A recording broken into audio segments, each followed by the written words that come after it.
Je suis Victoire Eugénie de Battenberg, née le 24 octobre 1887 au château de Balmoral, en Écosse. Petite fille de la reine Victoria du Royaume-Uni, j'ai grandi dans l'univers prestigieux de la cour britannique. Ma vie a basculé lorsque, en 1906, j'ai rencontré Alphonse XIII, roi d'Espagne.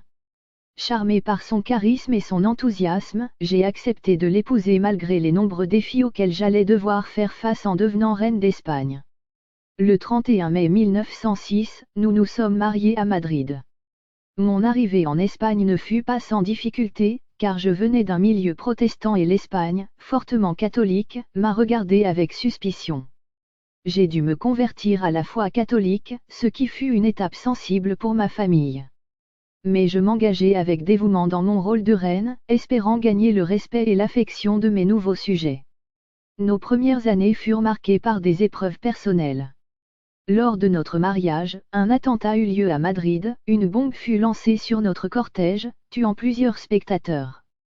Bien que mon mari et moi ayons survécu, ce fut un signe avant-coureur des temps difficiles qui allaient suivre. Nous avons eu plusieurs enfants, dont l'un, notre fils aîné, Alphonse, naquit atteint d'hémophilie. Cette maladie, qui touchait également ma famille britannique, a causé de grandes inquiétudes et difficultés au sein de notre famille.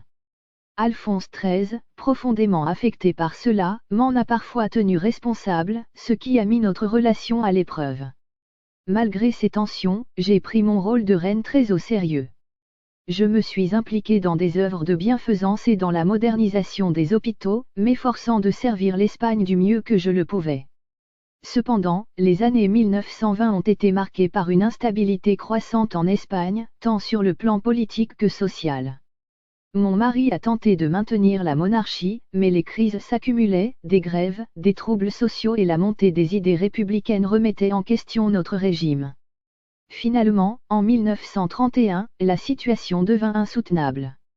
Le 14 avril, suite à des élections où les républicains remportèrent une victoire éclatante, Alphonse XIII fut contraint de quitter le trône et nous avons pris le chemin de l'exil. Nous avons vécu en France, puis en Italie, loin de l'Espagne qui avait été notre foyer pendant tant d'années. Ce fut une période de grande tristesse pour moi. Mon mariage avec Alphonse s'était considérablement détérioré à cause des épreuves que nous avions traversées.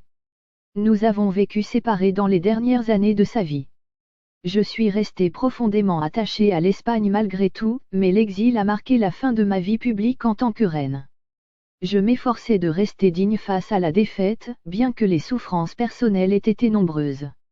Je n'ai jamais cessé de croire en l'importance de la monarchie et de la famille, et j'ai gardé espoir que mes descendants pourraient un jour retrouver leur place dans l'histoire espagnole.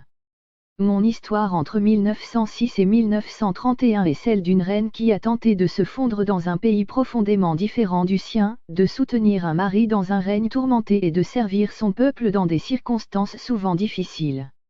L'exil a été un coup dur, mais j'ai gardé en moi la fierté d'avoir été la reine d'Espagne, même durant ces années troublées.